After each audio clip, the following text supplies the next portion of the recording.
Hello everyone. तो आज के इस वीडियो लेक्चर में हम पढ़ेंगे अल्टरनेटिंग सीरीज़। अल्टरनेटिंग सीरीज़ क्या होती है, उसकी कन्वर्जेंस और डाइवर्जेंस कैसे चेक करी जाती है। उसके बाद हम अल्टरनेटिंग सीरीज़ से रिलेटेड एक क्वेश्चन करेंगे और फिर हम पढ़ेंगे absolute convergence and conditional convergence. तो सबसे पहले हम स्टार्ट करते हैं अल्टरनेटिंग सीरीज़ की डेफिनेशन से। तो a series in which terms are alternatively positive and negative is called an alternating series. एक ऐसी सीरीज़ जिसमें जो टर्म्स है वो एक के बाद एक पॉजिटिव और फिर नेगेटिव इस पैटर्न को फॉलो कर रही हैं, तो वो सीरीज़ क्या होती है, अल्टरनेटिंग सीरीज़। जैसे A1 minus A2 plus A3 minus A4 plus A5 and so on where an is greater than zero for all n is an alternating series. तो इस टाइप की अगर आपको कोई भी सीरीज़ देखने को मिलती है तो वो कैसी सीरीज़ है, अल्टरनेटिंग सीरीज़ है। और अल्टरनेटिंग सीरीज़ को हम डिनोट करते हैं summation n running from 1 to infinity minus one की power n minus one an। अगर हम इसको ओपन करेंगे तो जब n की वैल्यू 1 रखेंगे तो 1 minus one zero minus one की पावर ज़ीरो मतलब 1 इंटू an करेंगे तो a1 मिलेगा। ठीक है, उसके बाद n की जगह 2 रखेंगे तो 2 माइनस वन मतलब 1 माइनस वन की पावर 1 करेंगे तो माइनस वन और a2। इसी तरीके से फिर plus a3 minus a4 and so on. Example के लिए 1 minus one by two plus one by three minus one by four and so on, जिसको हम रिप्रेजेंट कर सकते हैं summation n running from 1 to infinity minus one की power n minus one into one by n. तो इस type की अगर आपके पास कोई भी सीरीज़ है तो उसको हम बोलेंगे अल्टरनेटिंग सीरीज़, जिसमें टर्म्स एक बार पॉजिटिव एक बार नेगेटिव एक बार पॉजिटिव एक बार नेगेटिव अल्टरनेट प्लेस पे साइन चेंज हो रहे हैं। तो अल्टरनेटिंग सीरीज़ की जो कन्वर्जेंस या फिर डाइवर्जेंस है उसके बारे में बताने के लिए हमारे पास एक टेस्ट है जिसको बोलते हैं लेबनीज़ टेस्ट। ठीक है, तो लेबनीज़ टेस्ट की हेल्प से हम बता सकते हैं कि कोई अल्टरनेटिंग सीरीज़ कन्वर्ज कर रही है या नहीं कर रही। The alternating series summation n running from 1 to infinity minus one की power n minus one into an। जब हम इसको ओपन करेंगे तो क्या मिलेगा, a1 minus A2 plus A3 minus A4, जिसमें हर एक an की value greater than zero for all n is convergent. ये सीरीज़ कन्वर्जेंट होगी कब, अगर a n plus one is less than equals to a n for all n. और second condition क्या है, ए एन पे अगर हम लिमिट लगाए एन टेंड्स टू इन्फिनिटी वो किस पे जाए, ज़ीरो पे जाए। मतलब ये अल्टरनेटिंग सीरीज जो यहाँ पे लिखी हुई है ये कन्वर्जेंट कब होगी, अगर यह यहाँ पे जो साइड में जो ए एन लिखा हुआ इसकी हेल्प से हम अगर एक सीक्वेंस बनाएं तो वो कैसी सीक्वेंस हो, मोनोटोनिकली डिक्रीजिंग सीक्वेंस हो। ठीक है ना, तो मतलब क्या है इसका, a one is greater than equals to A2 is greater than equals to A3 is greater than equals to A4 and so on. तो जो यहाँ पे साइड में जो an लिखा हुआ है इसका यूज़ करके जो सीक्वेंस बनेगी वो मोनोटोनिकली डिक्रीजिंग सीक्वेंस होनी चाहिए। और साथ में इस an की हेल्प से अगर हम एक सीक्वेंस बनाए, ये वाली सीक्वेंस an, तो वो किस पे कन्वर्ज करनी चाहिए, वो ज़ीरो पे कन्वर्ज करनी चाहिए। अगर ये दोनों कंडीशंस होल्ड कर ली किसी अल्टरनेटिंग सीरीज़ ने तो वो अल्टरनेटिंग सीरीज़ कन्वर्जेंट होगी। तो इसका प्रूफ करते हैं। In order to prove that the given series is convergent, अगर हमें दिखाना है कि ये गिवन सीरीज़ जो ये सीरीज़ दी गई है ये कन्वर्जेंट है, we shall prove that the sequence S N of the partial sums of the given alternating series is convergent. तो ये तो हम सबको पता है, अगर हमें किसी सीरीज़ की कन्वर्जेंस चेक करनी है, किसी सीरीज़ की कन्वर्जेंस चेक करनी है तो हम क्या करेंगे, हम उस सीरीज़ के पार्शियल सम बनाएंगे और उन पार्शियल सम्स की सीक्वेंस कंस्ट्रक्ट करके उस सीक्वेंस की कन्वर्जेंस चेक करेंगे। यहाँ पे एस एन का मतलब क्या है, जैसे अगर मैं डिफाइन करूँ S1 तो वो क्या है, पहली एक टर्म का पार्शियल सम। अगर बोलूँ S2 तो पहली दो टर्म्स का पार्शियल सम A1 प्लस A2। अगर बोले S3 मतलब A1 plus A2 plus A3। ठीक है, ऐसे ही फिर अगर हम बोले SN तो A1 plus A2 plus up to AN। ठीक है, तो हम क्या करेंगे, इस दी गई जो ये सीरीज़ है इसके पार्शियल सम्स निकाल लेंगे S1 S2 S3 and so on, और उन पार्शियल सम्स की सीक्वेंस बनाएंगे और इस सीक्वेंस का बिहेवियर चेक करेंगे कि क्या ये कन्वर्ज करती है। अगर ये सीक्वेंस कन्वर्ज कर गई तो वो सीरीज़ भी क्या करेगी, कन्वर्ज करेगी। ठीक है, तो for this we shall prove that the complementary subsequences s2n and s2n plus 1 both converge to the same limit। अब यहाँ पे अगर हमें इस सीक्वेंस का बिहेवियर चेक करना है, पहले तो हमने क्या देखा कि अगर हमें सीरीज़ का बिहेवियर चेक करना है तो पार्शियल सम की सीक्वेंस के बारे में बताओ कि ये कन्वर्ज करती है या नहीं करती। अगर ये सीक्वेंस का बिहेवियर चेक करना है कि ये कन्वर्ज करती है कि नहीं, तो उसके लिए हम क्या करेंगे, इस सीक्वेंस की कंप्लीमेंट्री सब सीक्वेंस कंस्ट्रक्ट कर लेंगे। यहाँ पे क्या क्या कंस्ट्रक्ट करिए, एक का नाम है S2n, दूसरी है S2n+1। मतलब ये इवन प्लेस की सारी टर्म्स की सीक्वेंस बना ली, और ये ओड प्लेस की जितनी भी टर्म्स थी इसमें Sn में, उन सब की सीक्वेंस बना ली। तो इस टाइप की जो सीक्वेंस है ये कॉम्प्लीमेंट्री सीक्वेंसेज होती है।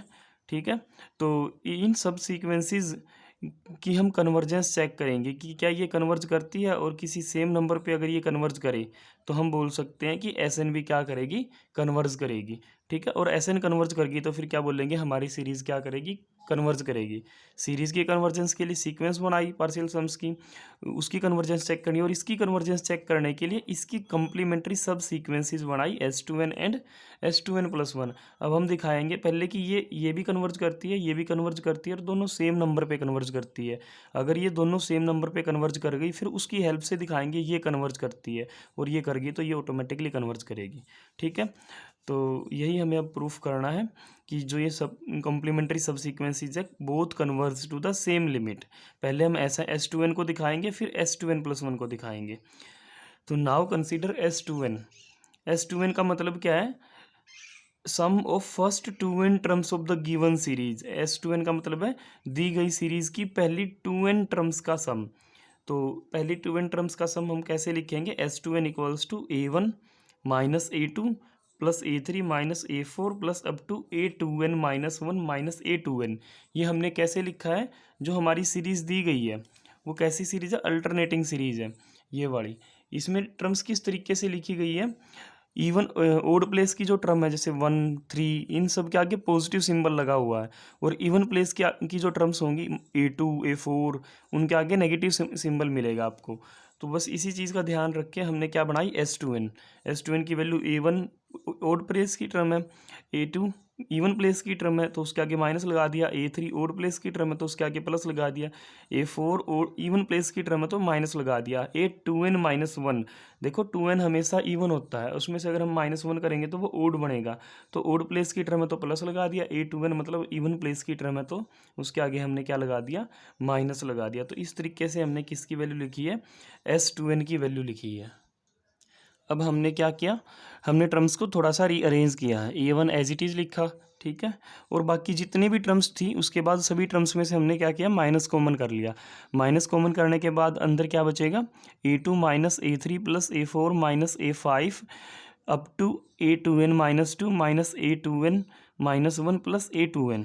ठीक है, अब हमने क्या किया, यहाँ पे ब्रैकेट्स लगा दी, तो A1 माइनस A2 और A3 को एक ब्रैकेट में लिखा, A4 A5 को उससे अगली ब्रैकेट में लिखा, और इन दोनों को एक साथ लिखा, और लास्ट वाली टर्म्स एज इट इज़ रहेगी, ये किसी भी ब्रैकेट में नहीं आएगी। ठीक है, अब उसके बाद हमने क्या किया, it is given that an is greater than equals to an+1 for all n। ये चीज़ हमें स्टेटमेंट में ही दी गई है कि an की value greater than equal to है an+1 फॉर ऑल n, और an की वैल्यू 0 से बड़ी है फॉर ऑल n। ठीक है, ये दो चीज़ें हमें स्टेटमेंट में ही दी गई है।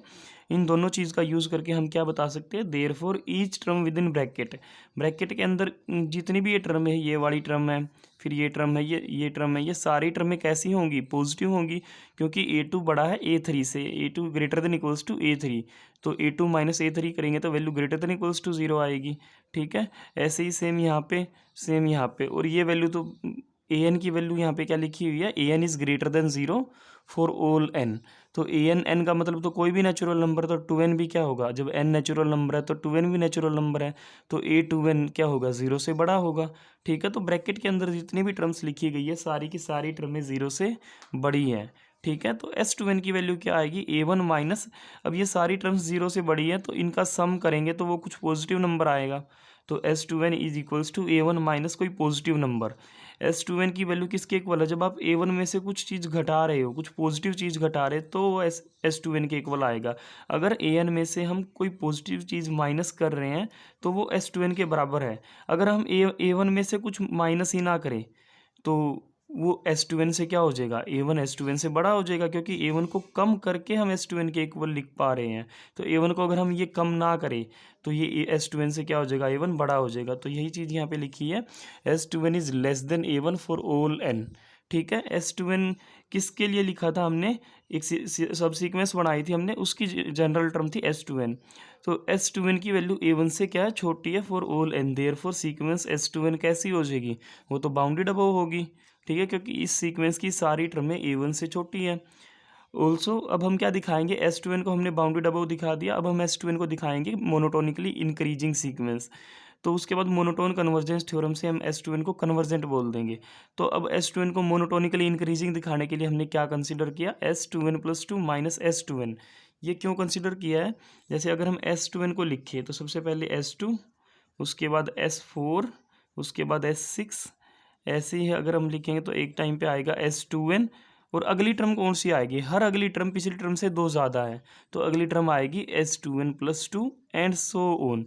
अगर हमें कोई सीक्वेंस मोनोटोनिकली इंक्रीजिंग दिखानी है तो हम क्या करते हैं, उसकी कोई भी लगातार 2 टर्म्स का डिफरेंस ले लेते हैं, आगे वाली टर्म के डिफरेंस में से पीछे वाली टर्म का डिफरेंस, आगे वाली टर्म में से पीछे वाली टर्म को घटाए, अगर वो डिफरेंस अगर 0 से बड़ा या बराबर हो गया तो हमारी सीक्वेंस क्या हो जाएगी, मोनोटोनिकली इंक्रीजिंग हो जाएगी। तो यही चीज़ हमने यहाँ पे करी है, ये टर्म ली S2n + 2, उसमें से उससे जस्ट पीछे वाली टर्म उठाई S2n और उनको घटाया, तो S2n + 2 माइनस S2n की वैल्यू क्या आएगी, S2n + 2 का मतलब क्या था, दी गई सीरीज की 2n + 2 टर्म्स का सम।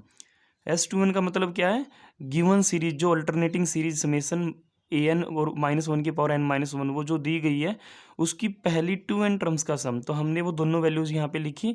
S2n + 1 की वैल्यू क्या है, A1 - A2 + A3 - A4। ये माइनस क्यों आए हैं, क्योंकि वो सीरीज़ के अंदर जो टर्म्स हैं उनके आगे ही माइनस लिखे हुए हैं।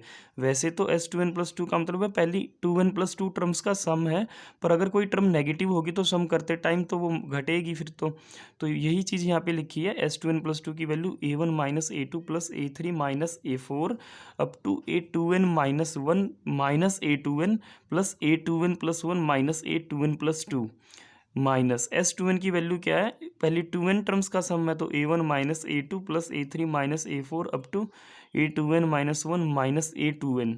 ठीक है, अब ये इतनी सारी टर्म्स तो इसमें भी सेम है, तो ये सारी टर्म्स तो क्या हो जाएंगी, माइनस होने के कारण कैंसिल हो जाएंगी। तो बचेंगे क्या, ये लास्ट की 2 टर्म्स A2n + 1 - A2n + 2। तो हमने यही यहाँ पे लिखी हुई है, A2n + 1 - A2n + 2। और हमें दिया गया है कि A2n, हमें क्या दिया गया है, an + 1 is less than equals to an।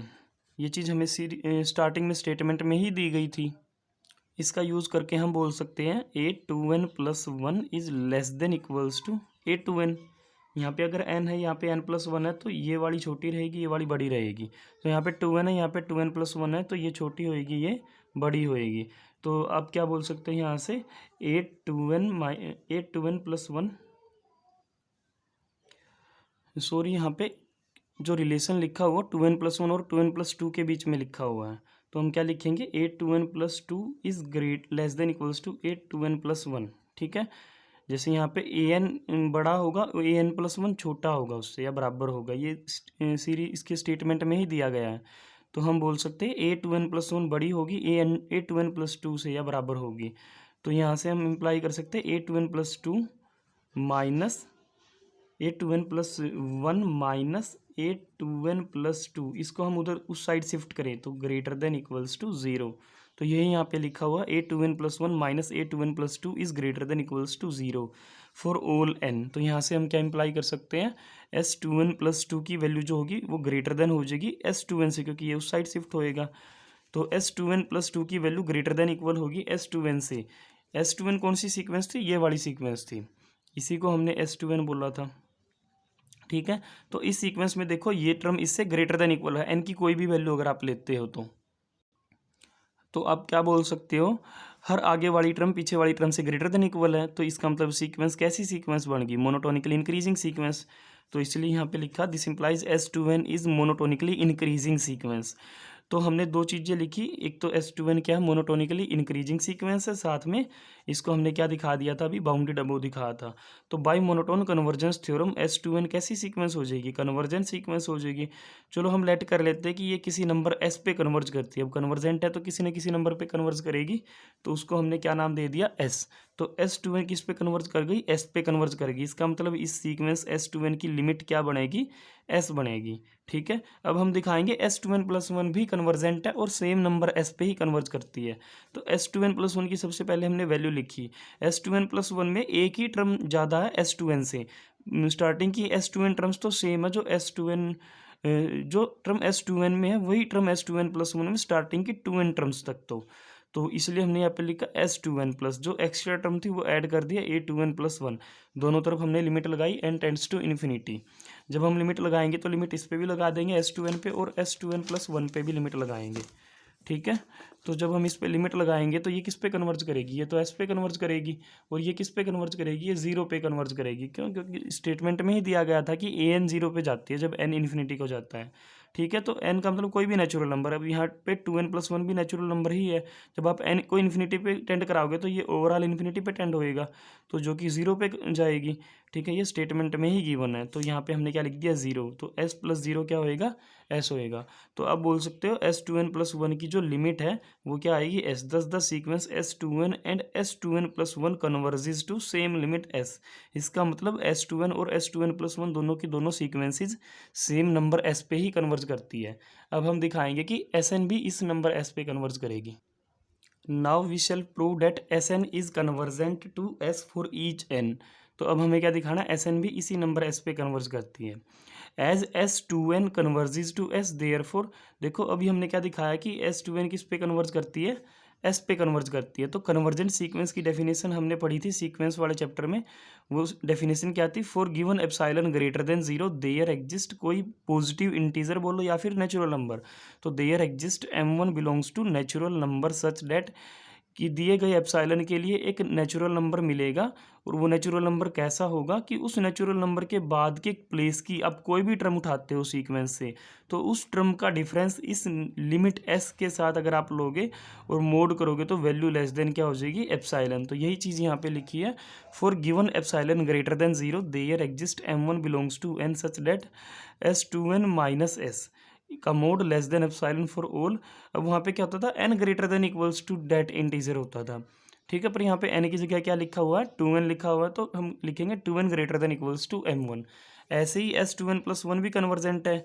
ठीक है, तो फोर सेम एप्सिलॉन, अगर हम यही एप्सिलॉन लेके चलेंगे तो इसके लिए भी कोई ना कोई पॉजिटिव इंटीजर या फिर नेचुरल नंबर बोल लो, एक ही बात है, कोई नेचुरल नंबर मिलेगा M2 सच डेट S2n+1 माइनस S का mod less than epsilon for all. यहाँ पे 2n था तो हमने 2n greater than equals to M1 लिखा, यहाँ पे 2n+1 है तो यहाँ पे 2n+1 greater than equals to M2 लिखा है। अब यहाँ पे अलग से M2 क्यों लिखा, एप्सिलॉन तो सेम है।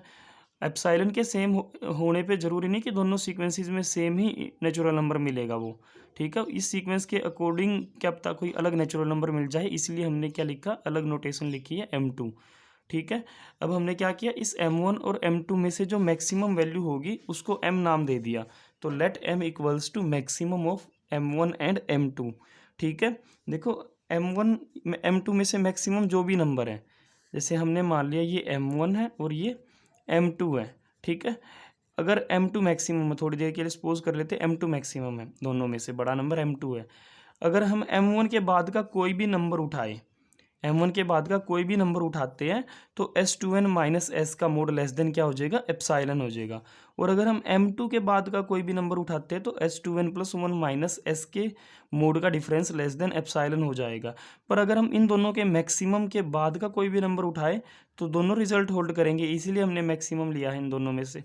तो अगर हम मैक्सिमम के बाद का मतलब M के बाद का कोई भी नंबर उठाए तो 2n की value greater than equals to M2 होने पे तो ये चीज़ लेस देन एप्सिलॉन हो जाएगी, और 2n+1 की value greater than equals to M होने पे ये वाली चीज़ जो है वो लेस देन एप्सिलॉन हो जाएगी। ठीक है, अब हम इन दोनों की हेल्प से क्या इंप्लाई कर सकते हैं, S2n-S का mod less than epsilon for all n greater than equals to M। ऐसा क्यों लिखा हमने, देखो M के बाद का कोई भी M प्लेस के बाद का कोई भी अगर आप टर्म लेते हो, ये है M। ठीक है। इसके बाद की कोई भी टर्म लेते हो अगर आप, यहाँ पे n की जगह पे अगर आप इसके बाद की कोई भी वैल्यू लिखते हो, ठीक है, तो यहाँ पे हमने लिखा है कि भाई इसके बाद की आप कोई देखो, इसके बाद या तो इवन नंबर होंगे या ओड नंबर होंगे। ये तो सबको पता है कि दो ही टाइप के नंबर होते हैं नेचुरल नंबर में, या तो इवन नंबर होगा या फिर ओड नंबर होगा। इसके बाद अगर आप कोई ओड नंबर पिक कर लेते हो, ठीक है, ओड नंबर होगा तो वो इस टाइप का मिलेगा, 2n+1 टाइप का। और इसके बाद के हर एक ओड नंबर के लिए यहाँ से आप बोल सकते हो कि उसका डिफरेंस s के साथ लेस देन एप्सिलॉन है, ठीक है। तो ये चीज़ होल्ड करेगी। अगर इसके बाद आप कोई इवन नंबर पिक करते हो तो इवन नंबर के लिए भी रिजल्ट यही लिखा हुआ कि अगर आप इसके बाद का कोई भी इवन नंबर पिक करते हो तो भी यहाँ पे जब उसको नंबर को लिखोगे तो एस के साथ डिफरेंस करोगे, वैल्यू लेस देन एप्सिलॉन होगी। मतलब एम के बाद का कोई भी नंबर पिक कर लो, या तो वो ओड होगा या वो इवन होगा। हर एक ओड और इवन नंबर के लिए एम के बाद के ये हमने ऊपर दो रिजल्ट लिखे हुए हैं, तो उन रिजल्ट का यूज़ करके हम बोल सकते हैं एस एन माइनस एस का mod less than epsilon for all N greater than equals to M, ठीक है। तो ये तो कन्वर्जेंट सीक्वेंस की डेफिनेशन होगी। तो हम लिख सकते हैं therefore S N is convergent sequence. अब एस एन सीक्वेंस क्या थी? पार्शियल सम्स की सीक्वेंस थी दी गई सीरीज़ के। तो अब ये सीक्वेंस पार्शियल सम की कन्वर्जेंट अगर है तो वो सीरीज़ भी कन्वर्जेंट हो जाएगी, ठीक है। तो and hence the given series is convergent, ठीक है। अब एक एग्जांपल करते हैं। एग्जांपल क्या है? Show that the series is convergent. एक सीरीज यहाँ पे लिखी हुई है, log 2 divide by 2 square minus log 3 divide by 3 square plus log 4 divide by 4 square and so on. ये एक अल्टरनेटिंग सीरीज है क्योंकि एक बार माइनस आ रहा है, एक बार प्लस, उसके बाद फिर माइनस फिर प्लस, ठीक है। तो given series can be written as, इस सीरीज को हम कैसे लिख सकते हैं? समेसन -1 की power n log n divide by N square. और n की वैल्यू कहाँ से स्टार्ट करी है? यहाँ पे 2 से स्टार्ट हो रही है, 2 3 4, तो हमने इसीलिए यहाँ पे लिखा n equals to 2 and up to infinity, ठीक है। तो यहाँ पे जो bn, इसको हमने bn नाम दे दिया, log n divide by N square, ठीक है। आप an भी लिख सकते हो, उससे कोई प्रॉब्लम नहीं है। जैसे लेबनिज टेस्ट में यहाँ पे an लिखा हुआ था, an लिखो bn लिखो, उससे कोई प्रॉब्लम नहीं है। तो यहाँ पे हमने क्या लिख दिया? bn किसको लिखा? log n divide by N square. अब ये चीज़ क्लियर है कि ये अल्टरनेटिंग सीरीज है, इसमें तो कोई डाउट ही नहीं है अल्टरनेटिंग सीरीज क्यों है, ठीक है। So we will use Leibniz test here. तो यहाँ पे हम क्या करेंगे? लेबनिज टेस्ट का यूज़ करेंगे इसकी कन्वर्जेंस को चेक करने के लिए। तो लेबनिज टेस्ट कैसे लगाते हैं कि साथ में जो यहाँ पे ये टर्म लिखी हुई है, अगर इस पर लिमिट लगाए, ठीक है, तो वो किस पे जानी चाहिए? 0 पे जानी चाहिए। साथ में ये जो यहाँ पे लिखी हुई है मोनोटोनिकली डिक्रीजिंग होनी चाहिए। तो ये दोनों कंडीशन हम चेक करेंगे। तो पहले लिमिट लगा के देखते हैं। Limit n tends to infinity bn पे अगर हम लिमिट लगाए तो किस पे लिमिट लगाएंगे? log n divide by N square. अब यहाँ पे अगर आप इन्फिनिटी रखोगे तो ये इन्फिनिटी बाई इन्फिनिटी फॉर्म बनेगी, जिसके लिए हम क्या यूज़ करते हैं? L hospital rule. L hospital rule में हम क्या करेंगे? ऊपर वाले का ऊपर डेरिवेटिव कर देंगे और नीचे वाले का नीचे डेरिवेटिव करेंगे। तो log n का डेरिवेटिव क्या होगा? 1/n, और एन स्केयर का डेरिवेटिव क्या होगा? 2n, ठीक है। अब इस पे लिमिट लगाओ, जब ये नीचे आएगा तो क्या बनेगा? 2n स्केयर बनेगा, ठीक है। तो यहाँ पे वैल्यू क्या बन जाएगी? 1/2n square. अब इस 1/2n स्केयर पे लिमिट लगाएंगे तो यहाँ पे नीचे इन्फिनिटी बनेगा, और 1/∞ मतलब 0। तो हमने दिखा दिया bn की लिमिट क्या, अगर हम निकालें n टेंड्स टू इन्फिनिटी करके तो वो वैल्यू क्या आएगी? 0 आएगी। अब हमें क्या दिखाना है कि bn मोनोटोनिकली डिक्रीजिंग है। Now we will prove that bn is monotonically decreasing sequence. और किसके लिए? For all n greater than equals to 2 के लिए, क्योंकि हमारी सीरीज 2 से ही स्टार्ट हुई है। इसको डिक्रीजिंग दिखाने के लिए हमने bn को किसके इक्वल लेट कर लिया? किसी फंक्शन fn के इक्वल, ठीक है। तो fn की वैल्यू क्या होगी यहाँ पे? जो हमारी bn की वैल्यू थी, log n divide by N square, ठीक है। तो fx की वैल्यू क्या होगी? fx equals to log x divide by x square. अगर ये फंक्शन मोनोटोनिकली डिक्रीजिंग हो गया, fx मोनोटोनिकली डिक्रीजिंग हो गया, तो bn भी क्या हो जाएगी? मोनोटोनिकली डिक्रीजिंग होगी, ठीक है। तो अगर अब हमें fx को मोनोटोनिकली डिक्रीजिंग दिखाना है, ठीक है। तो इसको मोनोटोनिकली डिक्रीजिंग दिखाने के लिए हम क्या करेंगे? हम इसका डेरिवेटिव लेस देन 0 दिखा देंगे x की सभी वैल्यू के लिए जो कि 2 से बड़ी या बराबर है। अगर किसी फंक्शन का डेरिवेटिव लेस देन 0 आ जाता है for all points of the domain, then we will say that function is monotonically decreasing, ठीक है। तो बस यही स्टेप यहाँ पे हम यूज़ करेंगे कि इसका डेरिवेटिव लेस देन 0 होगा, x की वैल्यू अगर ग्रेटर देन इक्वल्स टू 2 है तो पहले इसका डेरिवेटिव निकाल लेते हैं, फिर दिखाएंगे कि वो value greater less than equals to 0 है जब x की वैल्यू 2 या 2 से बड़ी है। तो फंक्शन का डेरिवेटिव करेंगे u/v वाले फॉर्मूले से। तो नीचे वाले का square x square as it is, log x का 1/x माइनस एक्स स्क्वायर का derivative 2x log x as it is, ऊपर से x कॉमन करके कैंसिल आउट करेंगे तो क्या मिलेगा 1 minus 2 log x divide by x cube. ठीक है, तो ये किसकी वैल्यू निकाल ली हमने, एफ डैश एक्स की। ठीक है, हम क्या चाहते हैं कि एफ डैश एक्स की वैल्यू 0 से छोटी हो जाए जब जब एक्स की value greater than equals to 2 है। तो एफ डैश एक्स की वैल्यू 0 से छोटी हो जाएगी कब, जब ये वैल्यू 0 से छोटी हो। ठीक है, तो हम यही करेंगे कि इसको कंसीडर करके चलेंगे कि ये 0 से छोटा है, और इसकी हेल्प से फिर लास्ट में एक ट्रू रिजल्ट निकाल के दिखाएंगे। कैसे, हम बोल सकते हैं कि एफ डैश एक्स 0 से छोटा है कब, जब ये वाली वैल्यू 0 से छोटी है, for all x greater than equals to 2 के लिए। ठीक है, अब हम यहाँ पे क्या कर सकते हैं, देखो एक्स की वैल्यू 2 या 2 से बड़ी है, 2 या 2 से बड़ा कोई नंबर अगर आप यहाँ पे रखोगे और उसकी क्यूब करोगे तो वो कभी नेगेटिव नहीं आएगा। पर हमें चाहिए ये वाली वैल्यू नेगेटिव। नेगेटिव कब होगी, जब या तो न्यूमरेटर नेगेटिव हो जाए या डिनोमिनेटर नेगेटिव हो जाए। अब डिनोमिनेटर तो नेगेटिव हो नहीं सकता, अगर आप एक्स की वैल्यू 2 या 2 से बड़ी रखते हो तो किसको नेगेटिव होना पड़ेगा, न्यूमरेटर को ही नेगेटिव होना पड़ेगा।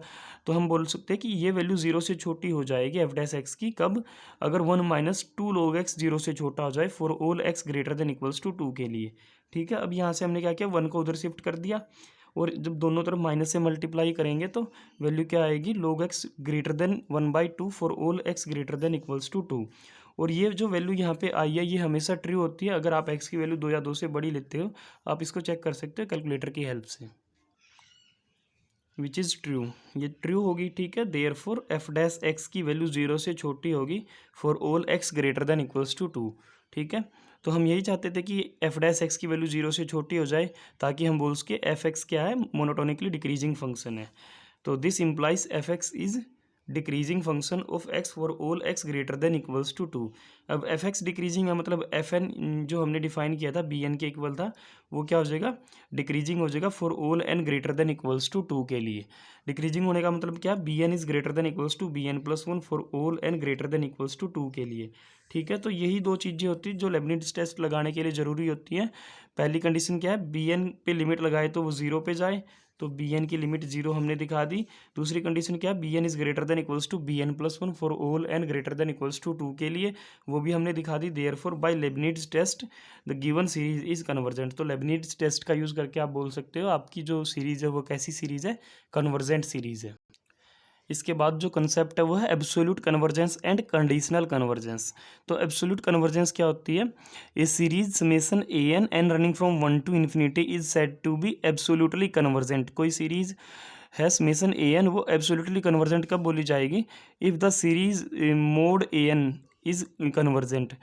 मतलब क्या है, अगर आप इस सीरीज़ की हर टर्म के ऊपर मोड लगा लो और मोड लगा के जो वैल्यूज़ आएंगी उन वैल्यूज़ की सीरीज़ बनाओ, तो वो सीरीज़ अगर कन्वर्ज करेगी तो हमारी जो ये सीरीज़ थी समेशन ए एन, ये इसको हम क्या बोलेंगे, ये कैसी सीरीज़ है, ये एब्सोल्युटली कन्वर्जेंट सीरीज़ है।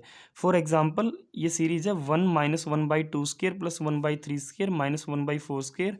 अगर हम इसको शॉर्ट फॉर्म में लिखे तो क्या लिखेंगे, -1 की पावर, यहाँ पे क्या लिखेंगे 1/n²। ठीक है, और -1 की पावर n-1, और n running from 1 to infinity। जब आप यहाँ पे n की जगह 1 रखोगे तो क्या मिलेगा, 1 - 1 0, और यहाँ पे 1/1² जो कि ये टर्म बनेगी। अगर आप n की जगह 2 रखेंगे तो क्या मिलेगा, -1 की पावर 1 मिलेगा। ठीक है, -1 की पावर मतलब 1 मतलब -1, और यहाँ पे 2 लिखोगे तो 2², तो -1/2², फिर प्लस 1/3²। तो ये जो सीरीज़ यहाँ पे लिखी हुई है ये एब्सोल्युटली कन्वर्जेंट सीरीज़ है। ऐसे क्यों लिखा, क्योंकि अगर आप मोड लगा के सीरीज़ बनाओगे तो सीरीज कुछ इस टाइप की दिखेगी, ये नेगेटिव सिंबल सारे हट जाएंगे और फिर उसको आप ऐसे लिख सकते हो। ठीक है, और ये जो सीरीज यहाँ पे लिखी हुई है पी टेस्ट की हेल्प से आप बोल सकते हो कन्वर्जेंट है, क्योंकि ये वाली जो वैल्यू होती है एन के ऊपर जो पावर होती है उसको हम पी बोलते हैं, और पी की वैल्यू अगर 1 से बड़ी है तो वो कन्वर्जेंट है। यहाँ पे 2 है तो वो कन्वर्जेंट होगी, अगर 1 होती है या 1 से छोटी होती है वैल्यू तो ये सीरीज़ डाइवर्जेंट होती। तो ये सीरीज़ क्या होगी, कन्वर्जेंट होगी बाय पी टेस्ट। तो हम बोल सकते हैं जो ये गिवन सीरीज़ है ये एब्सोल्युटली कन्वर्जेंट सीरीज़ है। क्यों, क्योंकि इस सीरीज़ की हर टर्म का मोड लगा के जो सीरीज़ बनेगी वो सीरीज़ कन्वर्जेंट है, इसीलिए ये सीरीज़ क्या है, एब्सोल्युटली कन्वर्जेंट है। तो इसके बाद है कंडीशनल कन्वर्जेंस। कंडीशनल कन्वर्जेंस को हम बोल सकते हैं सेमी कन्वर्जेंस।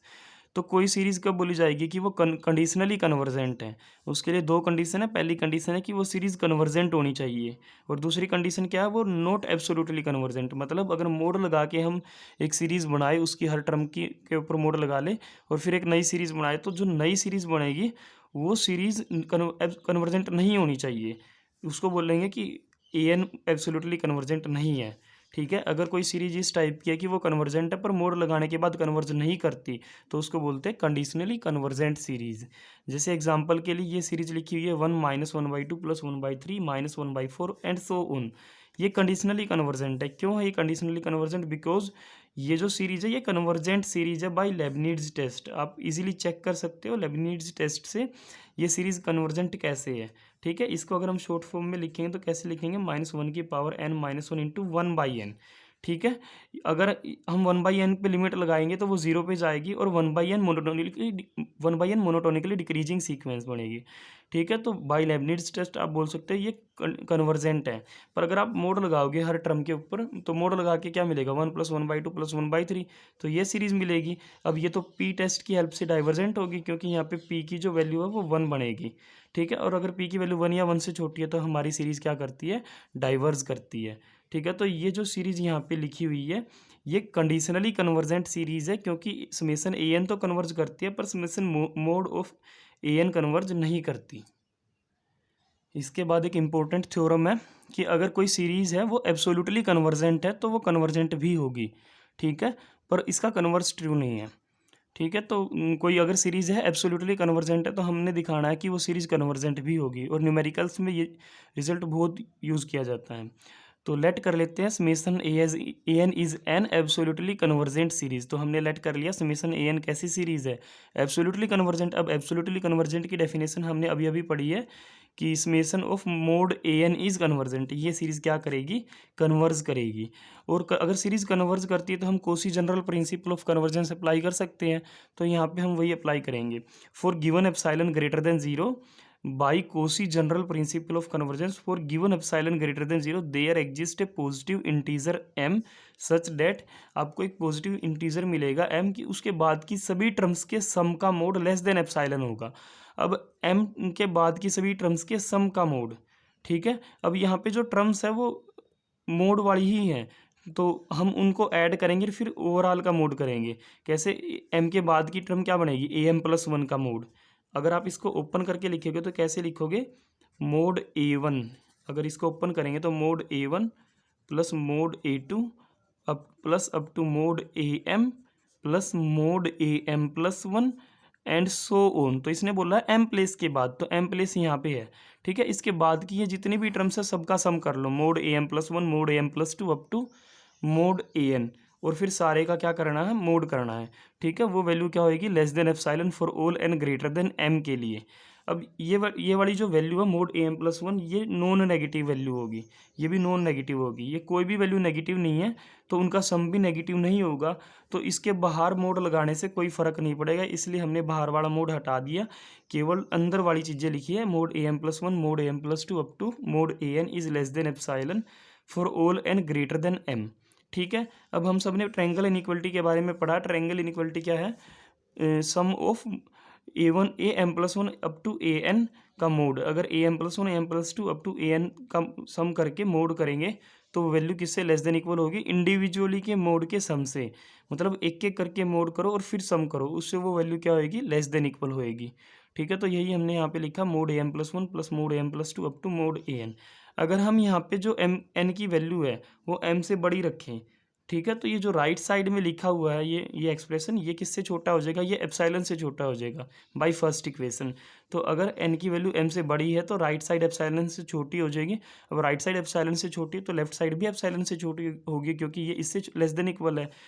ठीक है, तो यहाँ पे हम लिख सकते हैं mode of am+1 plus am+2, ठीक है, अप टू an का सम का mod is less than epsilon for all N greater than m। और यही होता है Cauchy general principle of convergence कि एक गिवन एप्सिलॉन के लिए एक m मिल जाए कि m के बाद की टर्म्स का जो सम का मोड है वो लेस देन क्या हो जाए, एप्सिलॉन हो जाए। तो by Cauchy general principle of convergence it follows that the series summation a n is convergent. तो ये जो समेशन ए एन जो सीरीज बनेगी वो क्या होगी, कन्वर्जेंट होगी। ठीक है, हम लेके चले थी एब्सोल्युटली कन्वर्जेंट है और दिखा दी कन्वर्जेंट, तो बोल सकते हैं hence every absolutely convergent series is convergent. तो हर एक एब्सोल्युटली कन्वर्जेंट सीरीज क्या होगी, कन्वर्जेंट होगी। पर इसका कन्वर्स ट्रू नहीं है। एग्जाम्पल के लिए आप ले सकते हो summation a n equals to 1 - 1/2 plus 1/3। इसको हम लिख सकते हैं -1 की पावर n - 1 1/n। ये सीरीज जो है ये कन्वर्जेंट तो है पर एब्सोल्युटली कन्वर्जेंट नहीं है। कन्वर्जेंट क्यों है, बाई लेबनीड्स टेस्ट, क्योंकि ये अल्टरनेटिंग सीरीज है। तो लेबनीड्स टेस्ट से आप बोल सकते हो ये कन्वर्जेंट है। आप इजीली वेरीफाई कर सकते हो कि ये कन्वर्जेंट है, अभी मैंने थोड़ी देर पहले दिखाया भी था। ठीक है, पर अगर हम इसका मोड लगाए, मोड लगा के जो सीरीज बनेगी वो ये सीरीज बनेगी जो कि पी टेस्ट से क्या है, डाइवर्जेंट है। ठीक है, तो आप बोल सकते हो कि अगर सीरीज एब्सोल्युटली कन्वर्जेंट है तो वो कन्वर्जेंट होगी, पर अगर कन्वर्जेंट है तो कुछ कन्फर्म नहीं है कि वो एब्सोल्युटली कन्वर्ज करेगी या नहीं करेगी।